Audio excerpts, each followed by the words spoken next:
Estamos tentando construir uma vida nova. Estamos nos adaptando ao idioma, à cultura. Minhas meninas são pequenas. Esperamos que seja um pouco mais fácil.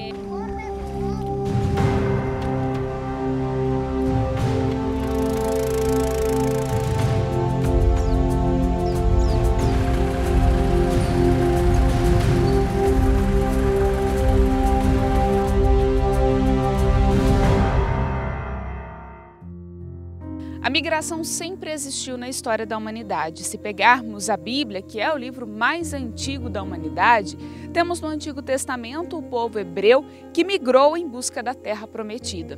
Já no Novo Testamento temos o exemplo de Maria e José que migraram para o nascimento de Cristo. Mas em todos os casos a migração sempre acontece em busca de uma melhoria de vida. Os migrantes que viajam quilômetros de distância procurando o Brasil querem de fato reconstruir a vida com dignidade.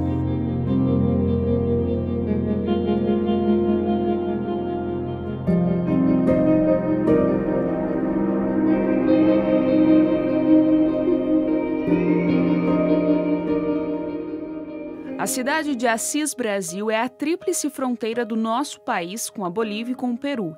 É por aqui que muitas histórias de migração passam todos os dias. Um dos motivos que fez com que viéssemos para cá é porque tínhamos saído da Venezuela e fomos para o Peru. Ficamos lá 2 anos, mas a xenofobia de lá fez com que saíssemos. Outro motivo é que eu fui paciente Covid e eles não me tratavam lá. Essa doença prejudicou meu pulmão esquerdo e por isso, como não tinha especialista, também não tínhamos mais o nosso negócio, perdemos nosso emprego e ficamos sem dinheiro. Estamos tentando construir uma vida nova. Estamos nos adaptando ao idioma, à cultura. Minhas meninas são pequenas. Esperamos que seja um pouco mais fácil. Esperamos conseguir um emprego e nos adaptar. Mas é algo totalmente novo. O filho da Argélia mora há 8 meses em Salvador. Ele fez essa mesma rota que o restante da família faz agora. E, para fugir dos problemas da Venezuela, eles decidiram começar juntos, tudo do zero, na capital baiana. Eu pensei muito se viria para cá porque minha mãe tem 83 anos e pensei que ela não aguentaria a viagem até aqui. Porém, rezei bastante, pedi a Deus e conseguimos chegar aqui. Está muito difícil a situação da Venezuela. É uma situação horrível. Já não se consegue emprego, muitos pagam em bolívares, mas a comida e o custo de tudo é em dólares. Não se pode estudar, não tem médicos, não se pode ajudar muita gente, não se pode absolutamente nada. Depois que chegamos aqui, quando me disseram que eu tinha que passar por um rio, eu fiquei apavorada porque tenho medo de rio. E minha mãe, super tranquila, ah, que bonito! Tá bonito. Por enquanto, a família, com pelo menos 12 pessoas, está nessa casa de passagem em Assis, Brasil, aguardando a regularização de todos os documentos para seguir em viagem. Foi importante porque é um apoio que recebemos enquanto imigrantes. Foi muito importante. Não só a forma como se colocam na forma material, mas no sentido de nos sentirmos acolhidos e abrigados como família. Eu sonho para as minhas filhas que estudem, que avancem, que cresçam e que melhorem estudando aqui, que melhorem de vida aqui. Esse é o meu sonho para elas. Eu quero ser uma estilista, doutora ou veterinária. Aqui. Acá? Acá, sim. Mas essa casa de passagem só foi inaugurada há poucos meses em 2021. Ela é fruto de um trabalho incansável de uma rede de apoio da mobilidade humana, que envolve religiosos, leigos, pastoral do migrante e Cáritas. Assis Brasil sempre foi um trajeto de migrantes e, por isso, um local adequado para fazer o acolhimento era de extrema necessidade. Vindo de África, vindo de Haiti, vindo da Venezuela, mas também de Colômbia, de outros lugares, né? Até encontramos aqui do Paquistão, da Índia, tem gente que passou por aqui. Em 2010, quando teve o terremoto no Haiti, que veio os haitianos pelo Peru, ficou mais ou menos na base de 800 pessoas aí no Peru, chegou até 1000. E os peruanos aí na Pari não deram a assistência que deveriam dar, né? Então, uns casais daqui de Assis Brasil, incluindo eu e meu marido, do ECC, da Igreja Católica, né? A gente foi lá e viu a situação que estavam os migrantes naquela época, os haitianos, e começamos a levar almoço, café da manhã, almoço e janta. O fluxo de haitianos nesta rota cresceu a partir de 2010, após um forte terremoto no país. Mais de 300 mil pessoas morreram e outras 3 milhões sofreram as consequências da devastação do Haiti. Muitos deles escolheram o Brasil para recomeçar. De acordo com a Polícia Federal, cerca de 72 mil haitianos entraram no Brasil entre 2010 e 2015. A gente organizou um pouco a nossa comunidade, através das famílias ligas, mas também, né, as irmãs e o padre, né? Então nós dávamos uma presença, né? Enquanto eles tinham que passar para a polícia para pegar os dados para prosseguir a viagem, né? Então a gente conversava com eles, né? Oferecia uma merenda, né? Porque às vezes chegavam de manhã e estavam com fome, né? Tinha criança no meio, né? Para eles parecia que chegando no Brasil eles estavam, né? Estava resolvido. Mas não sabia que aqui é o comecinho do Brasil, né? Eu me lembrava da Madre Teresa do Calcutá, né? Não chego nem nos pezinhos dela, mas eu digo, ela tirava, eu pegava a força dela, pedia força dela mesmo, porque tinha momentos que ela não tinha, né? Da onde tirar. Tinha momentos que nós sabíamos que nós íamos dar café da manhã para eles, mas a gente não sabia quem ia fazer almoço. Mas eu começava a ligar para um, ligar para outro, buscar, sair pedindo. Nós não tínhamos onde apoiar, uma casa assim de apoio. As mulheres eram aqui em casa e os jesuítas na casa deles, mas era outra casa lá embaixo. É uma cidade pequena, mas desde que eu me entendo de gente, como diz, né, sempre passou migrantes e imigrantes aqui nessa cidade, de todos os países.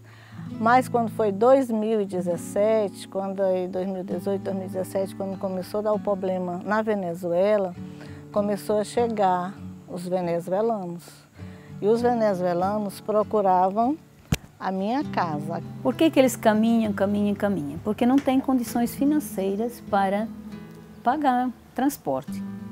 Até porque o transporte ele se torna o dobro mais caro para eles do que para nós, tanto do lado do Peru como do lado brasileiro. Então nós trabalhamos uns 3 anos assim, sem apoio da prefeitura, do governo e tudo. Por isso que a gente estava na mobilidade humana tentando criar uma casa, porque já estava assim, cada vez chegando mais gente, como a igreja ia assumir toda essa responsabilidade, né?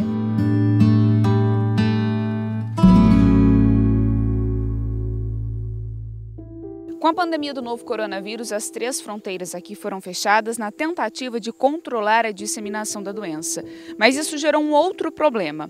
Muitos imigrantes estão fazendo a travessia por meio da mata de uma forma irregular. Chegando aqui no Rio Acre, eles fazem a travessia para o Brasil nesses barcos, muitas vezes utilizados pelos coiotes. Mas é claro que essa forma ilegal aumenta o risco de serem pegos pela Polícia Federal. O Jefferson, que é colombiano, traz na carteira o motivo para andar a pé por 15 dias. São 4 filhos e a esposa que ele deixou na Colômbia. A Colômbia está difícil com esse novo governo. Não tem oportunidades, não tem emprego. Estou desempregado. O preço da comida aumentou. Querem pegar toda a sua comida. Querem fazer uma segunda Venezuela. E então eu venho migrando para trabalhar e poder ajudar a minha família. A Colômbia enfrenta uma grave crise econômica, política e social desde 2019. O país viu o desemprego aumentar e a fome se alastrar. Além disso, a insatisfação com o governo de Iván Duque tem motivado os colombianos a migrarem para outros países. Aqui eu tenho amigos e dizem que o dinheiro e as oportunidades de trabalho são mais fáceis. E eu quero guardar e mandar para minha família. Me disseram que a comida é barata, a roupa é barata, é mais econômico. E aos olhos dos colombianos, o Brasil é a terra de oportunidades. Eu sei trabalhar com comércio, com vendas. Tenho um jeito alegre, então faço isso. Mas os migrantes que escolhem as rotas ilegais encontram muitos desafios. O Jefferson mesmo precisou deixar o relógio e o celular com um coiote. Que a exploração é no transporte.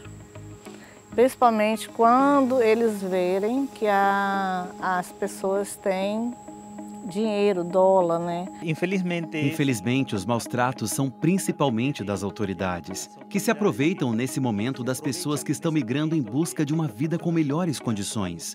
Em seus países de origem, não têm oportunidade de estarem bem economicamente, tendo um trabalho, tendo estabilidade na família. Então saem em busca de novos horizontes em outros países. O tráfico de pessoas aqui na nossa região, ele sempre existiu, né? A nossa fronteira, ela, não só a nossa, mas todas as fronteiras sempre tem uma brecha, né? E visando a passagem de ônibus, e agora, por conta da pandemia, não está passando tanto quanto antes. Mas os carros passavam, ônibus, então surgiu a necessidade da gente orientar essas pessoas, né?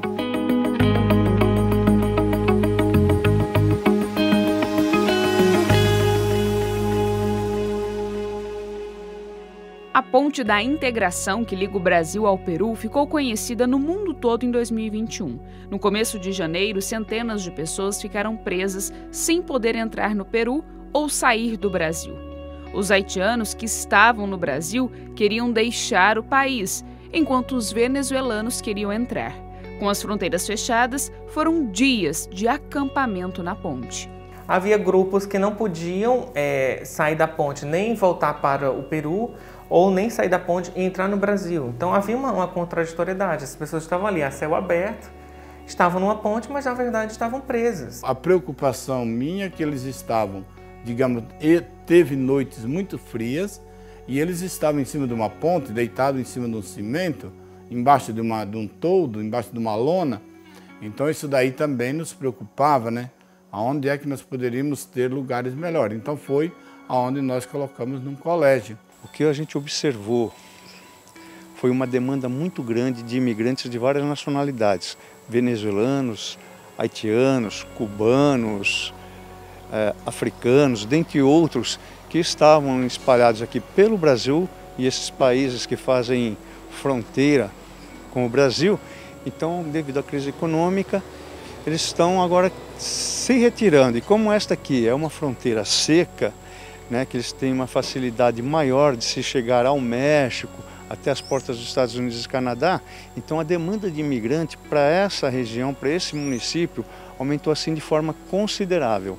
Aí houve muita violência, até mulher grávida foi espancada, até uma criança levou um isso, e vários homens também, umas 11 pessoas no hospital lá de Inhapari, né? Porque dormir na rua, dormir numa ponte com chuva, porque era o tempo de chuva também, não é fácil para ninguém. Mas eles continuavam lá. Para mim meu coração um tempo ficou bem partido, eu não sabia por que tanto isso, questionava para Deus mesmo. O Brasil não pode obrigar o Peru a abrir suas fronteiras, né? Nós somos países soberanos e essa questão de gestão das fronteiras é uma questão de soberania, né? Eu posso ou não manter as minhas fronteiras fechadas. Então, o Ministério de Relações Exteriores foi contatado para ajudar nessa articulação, para falar lá com o Ministério de Relações Exteriores do Peru e eles disseram, não vamos abrir tão cedo. Os haitianos não queriam receber a nossa ajuda porque ficaram ressentidos. Eles achavam que eram os peruanos que não os deixavam entrar no nosso país. Eles não entendiam que era a autoridade nacional do Peru que tinha fechado as fronteiras por causa da pandemia. Então vinham os coiotes, tanto do Peru como do Brasil, né, faziam essa ligação, pegavam entre 2, 10 e 20 pessoas, dependendo do dia.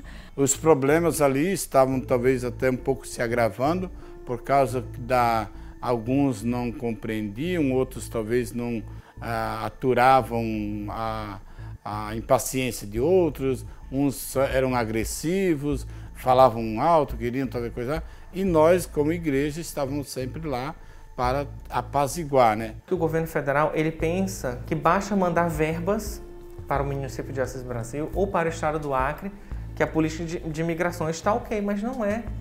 A gente precisa, especialmente esses estados de fronteira que são muito pobres, eles precisam de know-how, né? Então precisa de pessoas para capacitar eles, para que eles possam entender como funciona a legislação de imigração, como se deve trabalhar, a questão dos conflitos culturais. Vamos dizer, o brasileiro gosta de arroz com feijão, mas será que o venezuelano ele gosta? Então ele dizia, só quero passar. Só quero passar. Cada pessoa que você encontrava só sabia dizer, só quero passar. Se a igreja não fosse essa igreja em saída, se a igreja que tivesse coragem também, se nós não tivéssemos, né, os padres e as irmãs que também nos ajudassem, apoiassem no que a gente fosse fazer, ficaria muito difícil. O governo federal, ele precisa agir nas fronteiras não somente como uma polícia de fronteira. Ele precisa também ser ali um governo que aplica os direitos humanos, que ensina as pessoas como eles devem fazer, que ajuda a emitir ali a sua carteira de trabalho, obter o seu protocolo de refúgio, a sua regularização migratória, etc.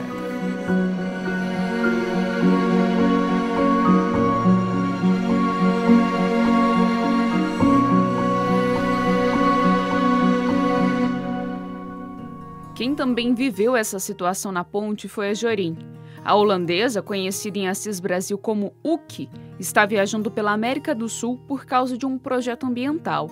Ela estava no Peru quando começou a pandemia. As pessoas me falaram, Brasil está aberta, e Uruguai aí já esse é o primeiro país onde já as escolas estão abertas, então como eu tenho um projeto que eu visito escolas, é muito importante para mim esse aspecto, não?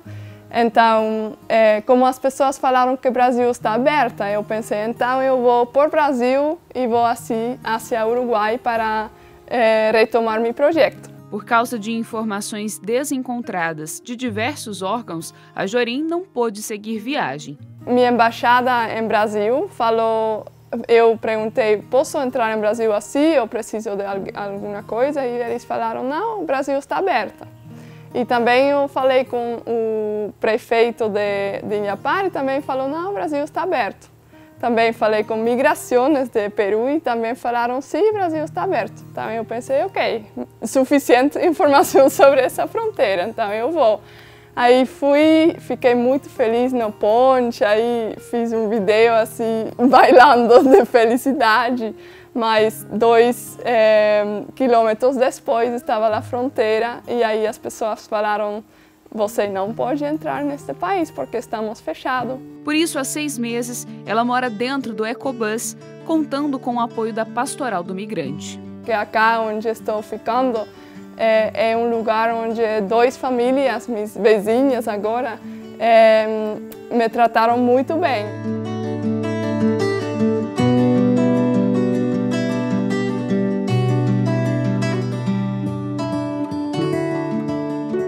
A Casa de Passagem em Assis Brasil é resultado dessa luta de anos do Grupo da Mobilidade Humana. Depois do episódio da Ponte da Integração, da pressão da igreja e da insistência, finalmente foi inaugurado um lugar para receber quem passa por aqui. Graças a Deus agora, depois desse tempo todo, a gente solicitando, implorando, né, que deveriam ter um lugar próprio, um espaço que pudesse facilitar. E aí agora então tem essa casa de passagem. Eles chegam com fome, cansados, com sede, né? Muitos não conseguem falar o português direito, né? Algumas palavras. Que tem onde acolher, onde eles se alimentar, onde se higienizar, né? Pela caminhada que estão fazendo. E assim também uma atenção maior das pessoas, né? Porque então ali temos essa equipe que é uma equipe interdisciplinar, né? E eles chegam muito abalados, porque eles passam por várias situações, né? De ameaças, de preconceito. A maioria, principalmente os migrantes haitianos e africanos, eles sofrem muito preconceito por causa da cor. Mas a gente sente muito pela desigualdade do nosso povo brasileiro. Eu sinto assim, A melhor coisa que uma pessoa poderia ter é ter sua casa, seu espaço próprio, para poder sentir que a família está abrigada, que a família está protegida, que a família tem um sustento, que a família tenha aquele, não riqueza nem, mas pelo menos uma comodidade, né? Uma situação assim, daria para dizer regular, né? Então, como religiosa, isso me motiva a jamais desanimar. A gente faz o trabalho através de conversa, ações sociais e nós procuramos trabalhar de tudo que é forma, de tudo que é meio, para que esses imigrantes, né, que vêm para o nosso município, eles consigam sair bem e tranquilos, né? A gente vê assim, uma alegria, né? Uma atenção deles, um agradecimento da forma que a gente aborda ele, porque a gente aborda de uma forma carinhosa, né? Procurando atender da melhor forma possível, com todas as necessidades que eles necessitam quando chegam.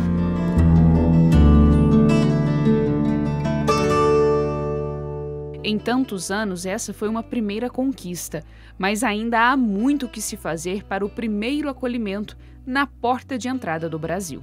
E a gente tem muito presente o Evangelho, né? Eu era peregrino, me acolheste, né? Eu era migrante, me deste alimentação, né? Eu precisei da ajuda, você me facilitou. A igreja realmente, eu dou graças a Deus, né? Porque se comprometeu mesmo para valer, né? Leigos, leigas, casais e nós religiosos também, com as irmãs e tudo, né? De cheio para acolher, para tentar acolher e cutucar as autoridades, né, desde a prefeitura até o governo, até o estado, né, para acolher esse problema, né. Eu percebi que a minha missão aqui na Terra é servir. Eu não gosto de ver ninguém sendo assim sofrido, triste, com fome, com sede, precisando, e eu simplesmente cruzar o braço.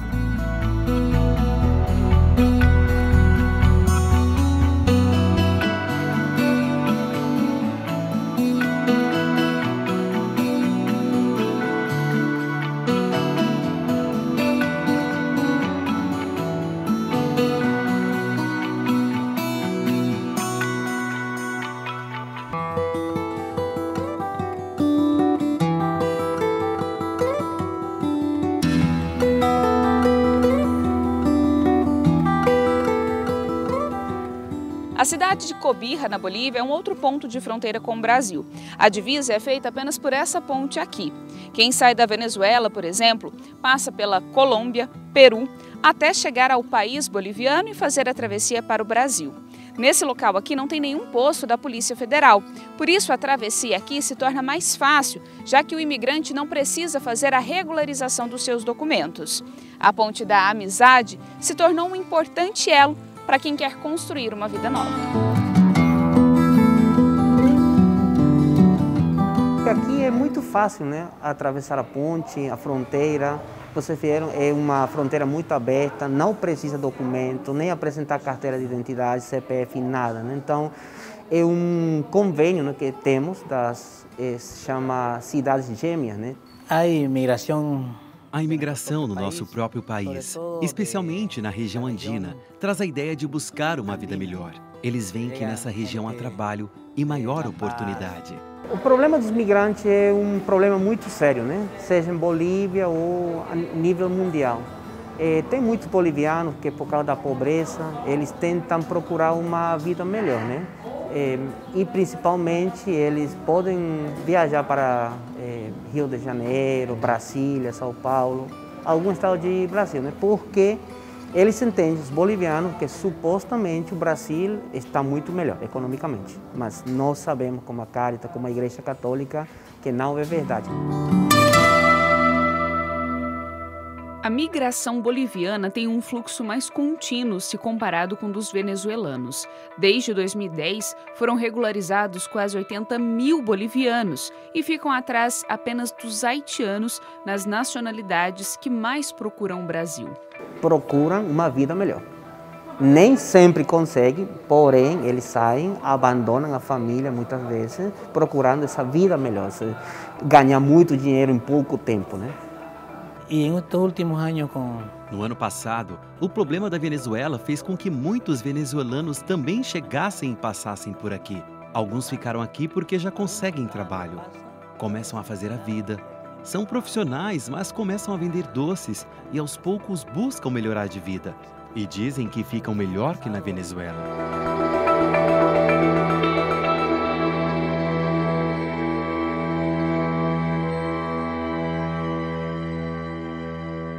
Além dos bolivianos que fazem esse caminho, os venezuelanos conseguem, por essa rota, fugir do próprio país. Eu vim em busca de uma vida melhor. Preciso de um sustento para poder ajudar financeiramente a família. Porque não conseguimos isso com a ditadura que vivemos no nosso país. O presidente da Venezuela nos ofuscou totalmente em todos os aspectos. Não há remédio, não há nada. Por isso temos que sair e buscar sustento em outro país. Eu quis vir para o Brasil para ficar com uma vida melhor. Dar uma vida melhor para minha família, meu filho, para todos, só por isso. Só por isso. Eu quero morar em Brasil. Eu quero morar no Brasil. Quero morar aqui sempre. Eu não quero voltar para a Venezuela, nunca mais. Quero trazer minha família, meu filho, minha mãe, minha irmã. Para mim, o Brasil tem sido uma experiência muito bacana. Porque o brasileiro trata a gente com muito respeito, muito carinho. Porque sabe que realmente estamos passando por problemas difíceis. Há muitos países que têm problemas econômicos e ditaduras também, mas a Venezuela já está há muito tempo assim.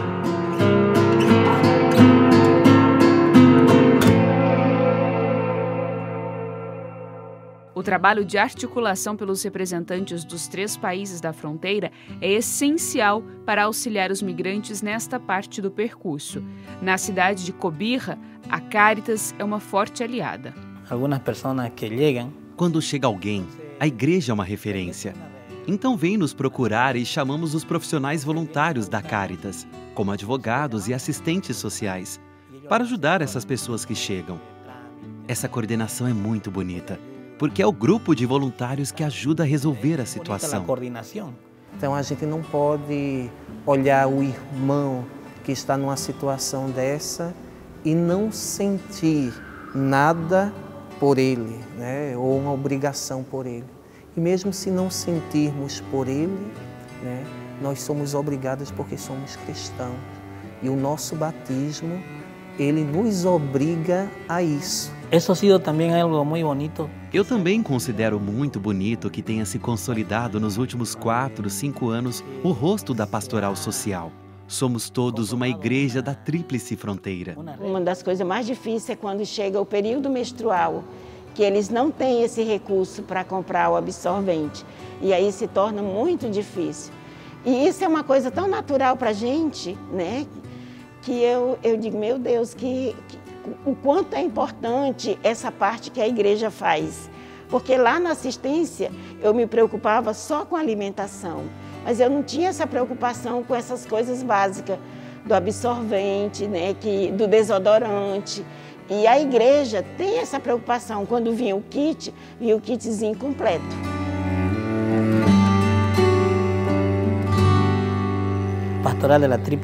A pastoral da Tríplice Fronteira é muito bem coordenada. E felizmente não só pessoalmente, porque durante a pandemia tivemos só um encontro presencial. Mas não nos conformamos.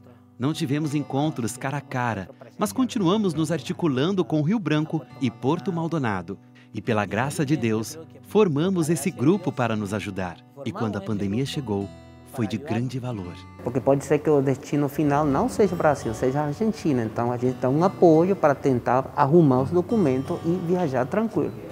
Nem sempre conseguimos, mas a gente pelo menos tenta, né? Cada dia mais a gente precisa de parceria. Tanto o poder público precisa da parceria da igreja, como a igreja precisa da parceria com o poder público. Então aqui em Brasileia e Epitaciolândia a gente fez um lindo trabalho. Mas por quê? Porque teve essas juntadas de mão. Tanto a igreja como o poder público. Quando o poder público falhava, a igreja entrava. Quando a igreja não tinha, o poder público entrava. Aqui temos um gesto paroquial que fizemos funcionar. Já tem uns 5 anos. Conseguimos formar uma Cáritas paroquial, que é toda a ajuda que recebemos de todas as pessoas da paróquia. Não fazemos ajuda com o trabalho de ONGs estrangeiras, mas a Cáritas Paroquial são pessoas que nos ajudam com roupa ou alguns recursos econômicos. A situação em Cobija sempre foi muito difícil, né? Muita pobreza. Antes da pandemia, a gente tinha muitos problemas, necessidades. Agora, tudo piorou depois da pandemia. E atualmente estamos num período da pandemia. Temos muitos casos positivos lá. A lotação da UTI lá está 90%, 95%. Está muito complicado e a gente não está conseguindo dar o apoio total que eles precisam, né? São as pessoas que ajudam. Eu falo isso na igreja. Não queremos ajuda de outro lado. Nós mesmos podemos fazer. Um doa 1 quilo, o outro doa outro quilo. Não estou pedindo que doem 1 tonelada ou um saco grande, não. Doe pouco. O grande milagre de Jesus foi com 5 pães. E ele multiplicou. Um colocou 5, o outro 3. E assim estamos caminhando neste tempo. Não é mérito nosso, é uma obrigação nossa como igreja. Nós somos igreja e somos chamados a seguir e a fazer aquilo que Jesus fez e nos ensinou.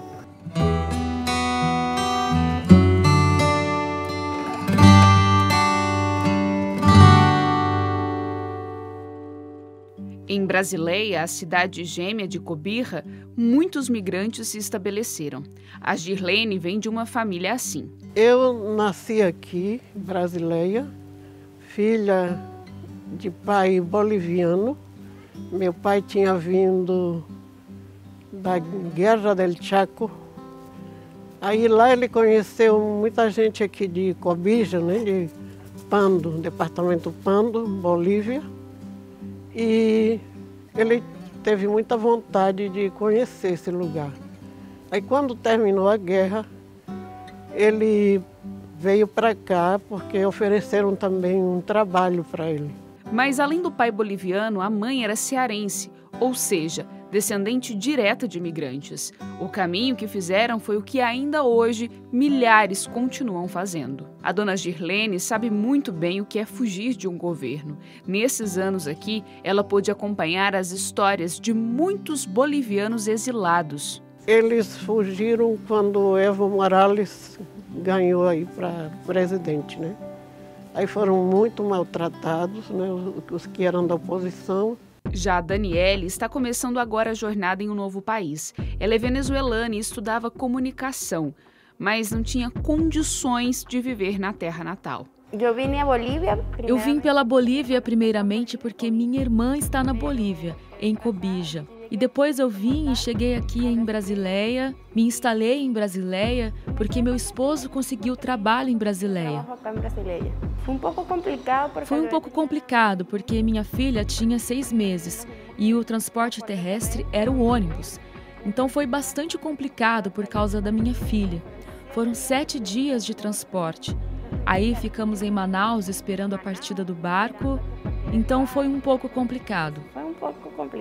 Muitos deles, né, têm graduação, né, são formados, já têm uma profissão, né, e vêm pensando que chegando aqui eles vão conseguir aquilo que querem. Né? Tem aqueles que estão abertos a tudo, né? O que aparecer eu topo, eu só não quero ficar onde eu estou. Minha irmã veio por um primo, meu primo veio por causa de trabalho, depois veio minha irmã, depois eu vim porque é difícil se manter com um bebê na Venezuela. Por enquanto, ela, o marido e os filhos ficam em Brasileia. Quero construir minha vida aqui. Gosto do estilo das pessoas. São muito gentis aqui no Brasil. Te ajudam, te ensinam quando estamos com dúvidas. Os brasileiros estendem a mão, mesmo sem esperar nada em troca. E eu gosto desse jeito familiar. E agora pretendo construir minha vida aqui.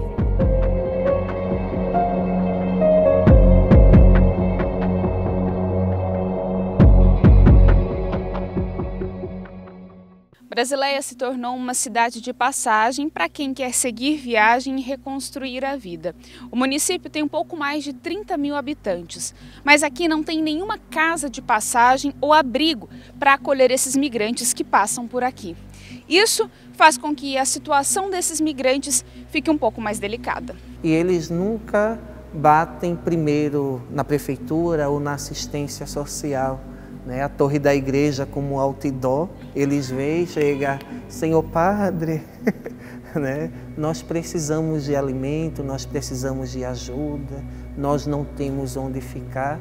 E aqui uma grande dificuldade é que o povo, né, a população na sua maioria, tem um pouco de rejeição, porque acham que eles deveriam ficar no lugar dele, que a gente também já está passando por dificuldade, por privações, por conta da pandemia. Muitos deles, o estado de saúde assim deplorável, né? Porque eles vinham a pé, quando eles chegavam já com os pés maltratados, né?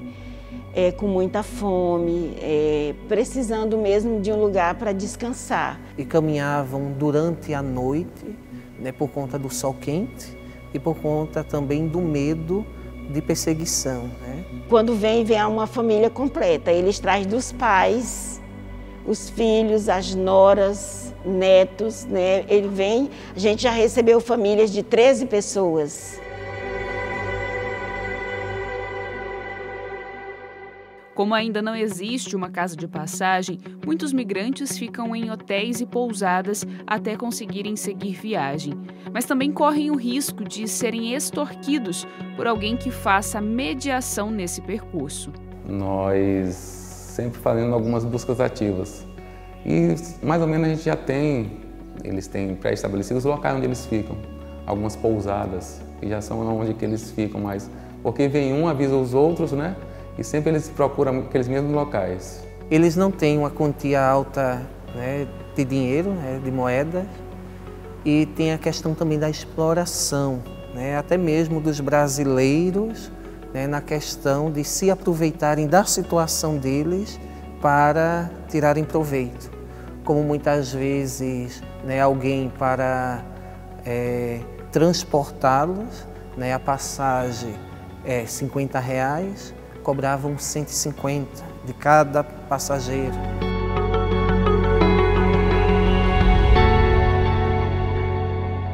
Com a grande demanda de um local para que os migrantes pudessem ficar, a igreja teve a iniciativa de construir uma casa de acolhida.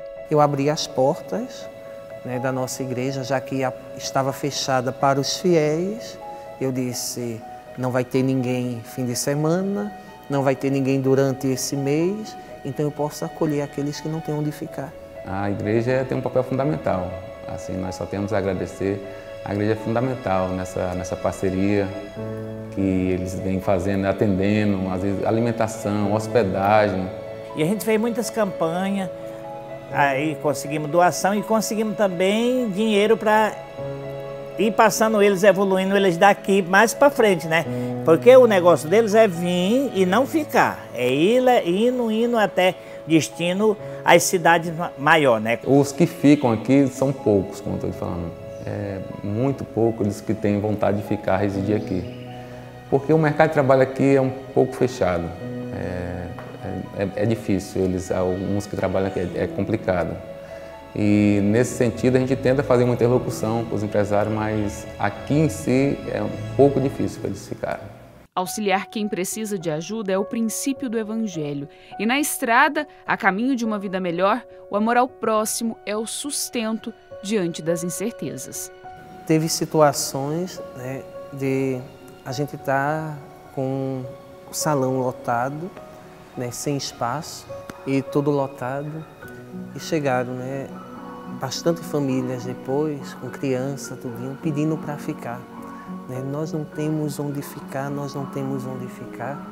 Né, e eu tive que dizer não, né, para eles. E aí eu neguei e depois fui...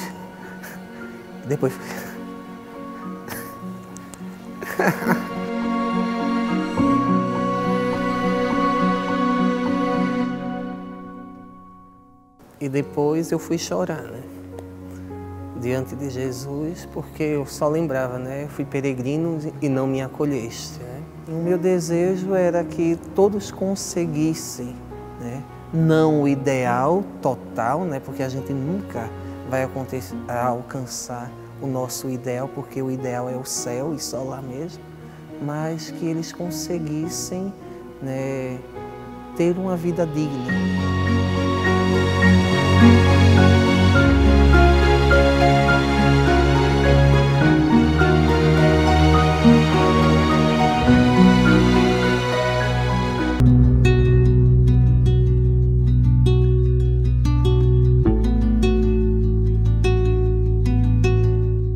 O Acre se tornou um importante ponto de passagem para os migrantes e um dos motivos é que muitos já conhecem essa rota. A capital acreana, Rio Branco, está a 360 quilômetros da Tríplice Fronteira, em Assis, Brasil. E isso faz com que pelo menos 80% dos migrantes passem necessariamente por Rio Branco. Por isso, a rede de acolhimento, desde o primeiro instante, precisa ser muito bem estabelecida, já que é aqui que muitos devem ficar.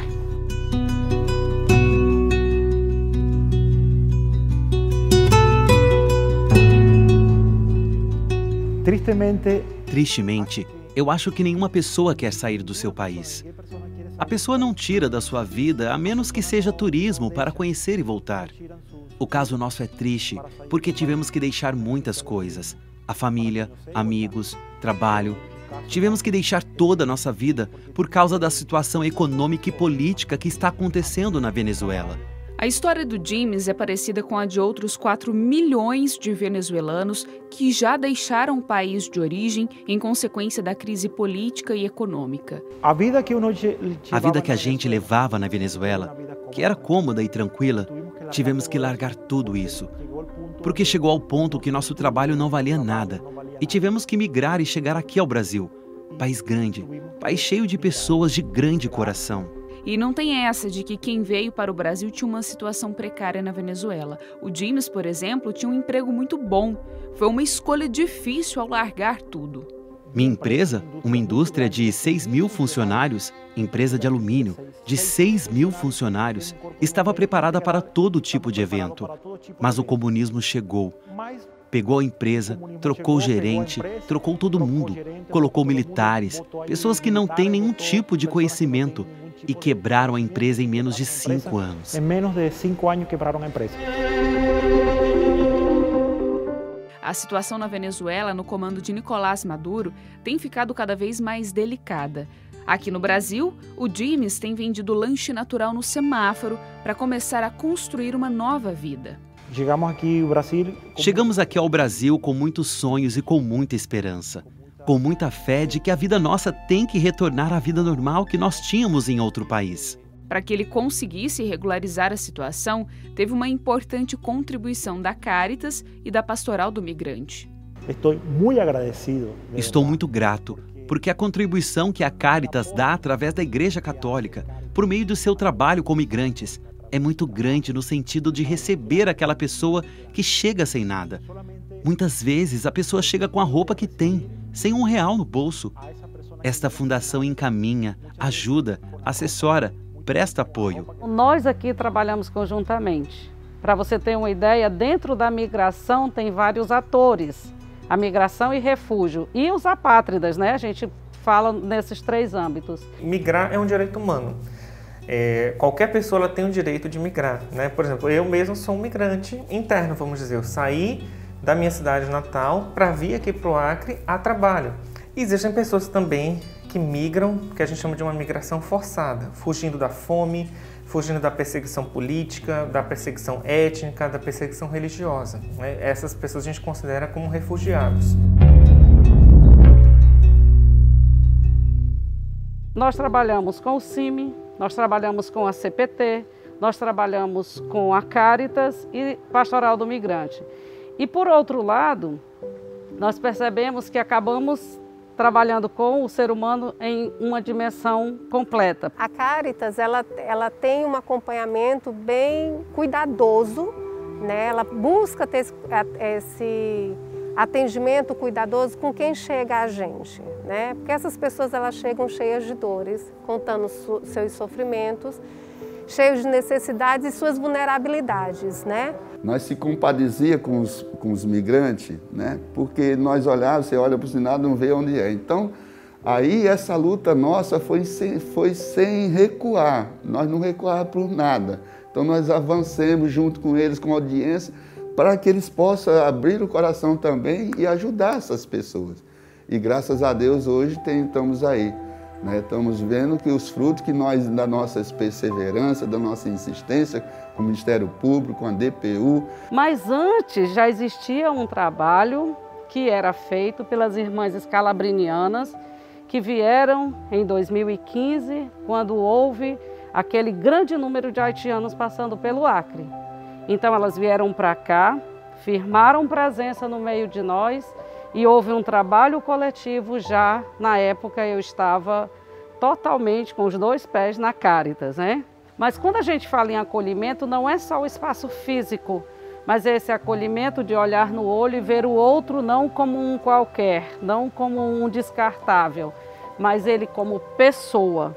Então quem chega, independente dele ser católico ou não, ele é acolhido e ele é ouvido. A gente procura saber quais são as suas habilidades, a sua escolaridade.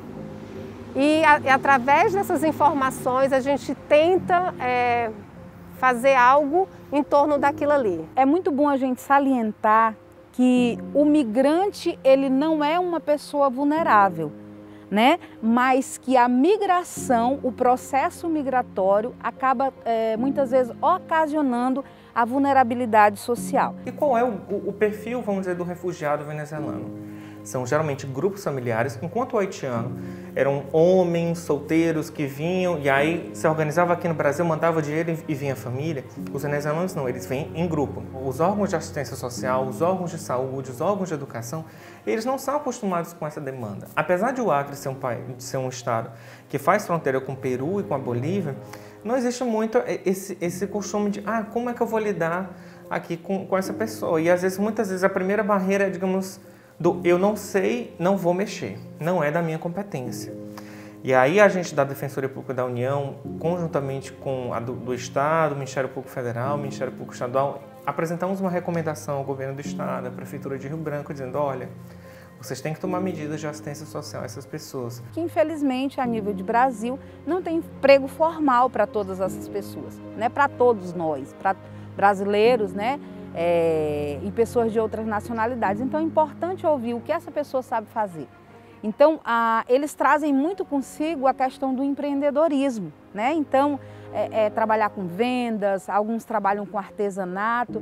Então a gente aqui ajuda também a fazer esse resgate desses sonhos. É que existem pessoas que vão vender facilidades, né? Vamos dizer assim, então olha, eu por X dólares eu consigo que você ingresse aqui no Brasil, você me paga isso e você vai conseguir ter a sua vida organizada. Então elas acabam sendo vítimas do que a gente chama de tráfico de pessoas.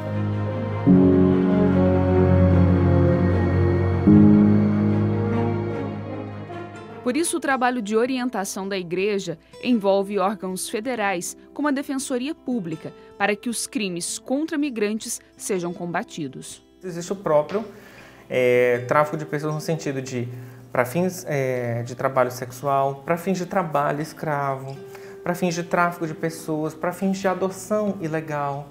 Então existe todo esse risco, né? E aí uma coisa que é importante é que o sistema de justiça, especialmente a Polícia Civil, a Polícia Federal, eles devem estar ali nas fronteiras não somente para garantir a segurança dos nacionais brasileiros, a segurança em geral, mas também dessas pessoas porque elas estão em situação de vulnerabilidade. Em Rio Branco, existem 3 abrigos para os migrantes que estão de passagem. Entre eles está o abrigo destinado para os indígenas venezuelanos, da etnia Warao. Os índios eles estavam localizados no centro da cidade, né? Quando a Cáritas, junto com o governo do estado, entrou na parceria para abrigar eles, para suprir a necessidade deles, pelo menos no momento que eles estão de passagem aqui. Quando os indígenas chegaram, mesmo sendo de outra etnia, nós trouxemos o CIMI para perto e dissemos, vamos trabalhar em conjunto, porque é com indígena. Então tem as suas especificidades, tem as suas características que devem ser respeitadas. Aqui cada um tem seus dormitórios, aqui eles têm refeições, café, almoço e janta. Conseguimos também doações de outros órgãos, como a Cáritas mesmo, que ajuda bastante a gente.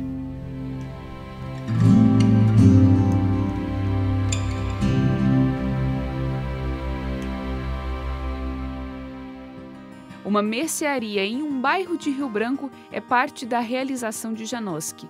Venezuelano, ele está no Brasil há 5 anos. Ele deixou parte da família na Venezuela e veio arriscar-se para fugir dos problemas do país. Foi difícil. Foi difícil. A primeira parte que você não conhece é o idioma, a língua. Você acha que está perdido e que você não entende, lê uma coisa e entende outra. Uma vez eu queria pegar um ônibus e não sabia como chamava o ônibus. Para chegar aqui, ele quase foi vítima de uma organização de tráfico de órgãos. Morei 4 meses em Manaus. Eu morei 4 meses em Manaus e de Manaus eu pensava em passar para o Peru. Nesse total fizemos algum trajeto de barco. Sequestraram o barco um grupo guerrilheiro. E eu disse, vou ficar no Brasil, não quero sair daqui. Pensei, se aqui é perigoso, imagine passando daqui para outro país. Imagina que eu vá para outro país. Mas na terra das oportunidades, como eles dizem, Janoski foi aprendendo o jeito brasileiro. Se casou, teve outro filho e se estabilizou. Trabalhei de vigia. Eu trabalhei como vigia e era todo dia. Eu trabalhava dia sim e dia não e fui adaptando, aprendendo, conhecendo, porque eu falava muito ruim quando eu a conheci e fui escutando e aprendendo depois. Todo começo é difícil, né? Mas ele foi assim, foi como um presente de Deus, né? Que caiu na minha vida, né? Quando eu conheci ele num momento muito difícil, tanto da minha vida como na vida dele, né? E uniu o útil ao agradável, né? E hoje nós se levantemos, né? Juntos, nós estamos tentando, né? Dia a dia, e como veio essa epidemia, né? Tudo foi mais difícil, né? Mas graças a Deus a gente vai vencendo, né? Hoje é totalmente diferente do que eu vivia lá. Eu tenho a minha família lá e é muito difícil. Para comprar um arroz, você vem a uma mercearia ou vai ao mercado e lá não. É totalmente difícil. Você precisa fazer uma fila de 300, 400 pessoas e não conseguir comprar. Imagina você esperar 300 pessoas e quando chega lá na porta, não tem arroz mais. Aqui a gente tem um mercado e você vai conseguir. É totalmente diferente.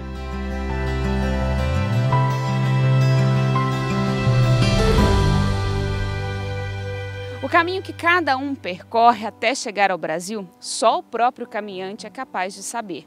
Enfrentar as pedras, os obstáculos e as dificuldades é uma questão de decisão. Para buscar refúgio, para melhorar de vida ou para alcançar um sonho, não há limites. Por isso, a igreja é chamada a abraçar novas fronteiras, para que possamos ser companheiros de uma mesma viagem, como disse o Papa Francisco, onde não falte solidariedade e nem ajuda ao próximo.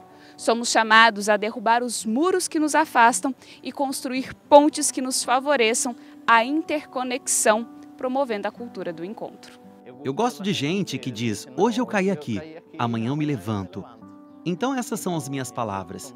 E todo venezuelano que vejo na rua pedindo, eu digo, meu filho, pega esse dinheiro e amanhã você compra um pão e você vende. Já não está pedindo mais, porque a gente não gosta de ficar pedindo todo dia. Eu vejo o Brasil com muita oportunidade. Eu vejo o Brasil com muitas oportunidades para formar uma nova vida. Estou trabalhando para trazer a família que falta. Minha esposa, minha criança, minha filha para esse país onde todos queremos trabalhar e mostrar nossa cultura, nossa gastronomia, nosso conhecimento. Tudo que temos queremos entregar para este país que nos acolhe com muito amor e com muito carinho. O trabalho da Caritas e da Pastoral do Migrante tem gerado muitos frutos. O James e o Janoski são a prova disso. Foram auxiliados por essa rede de apoio e agora se juntam para ajudar os que chegam na caminhada. O James trabalha de sol a sol para conseguir montar um restaurante venezuelano e o Janoski para manter a mercearia funcionando. Mas ambos encontram tempo para retribuir o bem. Achamos que nessa região do Acre não há conhecimento da gastronomia venezuelana. E nós vemos uma oportunidade para oferecer aos paladares dos nossos amigos sabores distintos, uma culinária nova, algo que agrade ao acreano. Temos planos de trabalhar com comida. A gente sabe que o Estado brasileiro é uma obrigação do Estado brasileiro prestar assistência social a quem estiver em situação de vulnerabilidade, mas é muito importante que a sociedade civil se engaje nessa luta. E a Igreja Católica, nessa temática, é uma das que tem uma atuação mais forte, especialmente aqui na região norte. Nós somos, não temos poder judicial, nem legislativo, nem executivo, nem meios econômicos. Nosso pessoal é pouco, voluntário, e temos penas muito curtas para problemas tão graves e demais. Só é acompanhar, denunciar, procurar meios de diálogo, de resolver problemas com o Ministério Público, acionar o Ministério Público, acionar todos os órgãos possíveis e atender dentro das nossas possibilidades. Jesus Cristo passou e deixou marca. Jesus Cristo passou e deixou marcas, e nós temos que deixar marcas no nosso caminhar. Eu gosto de ajudar, de interagir, e eu me sinto muito grato.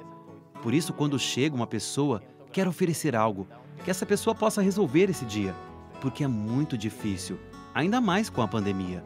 Quando a gente atende uma pessoa que ela chega insegura e ela vê na pastoral uma janela aberta para pelo menos alguém que lute pelos direitos dela, e quando ela se vê ali com a sua documentação, ela tem um alimento, ela tem onde dormir à noite, isso para mim é fundamental, é prazeroso, é extraordinário. Afinal, quem sai em busca de algo tem na mala esperança, incertezas e fé. Nossa igreja é pobre, nosso povo é pobre, aqueles que podem e que colaboram, e fazemos o que podemos, que sempre falo, vamos fazer nossa parte, como o famoso beija-flor, e que Deus faça também o resto, porque a obra não é nossa e Deus também deve ajudar ou mostrar. Que é a Fundação Caritas. A Fundação Caritas é uma fundação muito importante para todas as pessoas, tanto para brasileiros, porque eu vi que também ajuda brasileiros e imigrantes. É um trabalho misturado que eles colocam seu coração, sua alma e seu espírito para dar o melhor de si. Olha, primeiro a gente tem que lembrar que Jesus Cristo foi um refugiado, né? A gente sabe que quando Jesus nasceu, ele teve que ir para outra cidade para fugir da perseguição do imperador romano. Então, assim, o dever de ajudar o refugiado, né, a pessoa que está em situação de vulnerabilidade, é um dever bíblico. E a Igreja Católica, através da Caritas, através da Pastoral do Migrante, ela cumpre muito essa função. Mas é a Diocese de Rio Branco, é a Igreja Católica fazendo pelo bem do outro e tratando o outro com a sua dignidade merecida como filhos e filhas de Deus.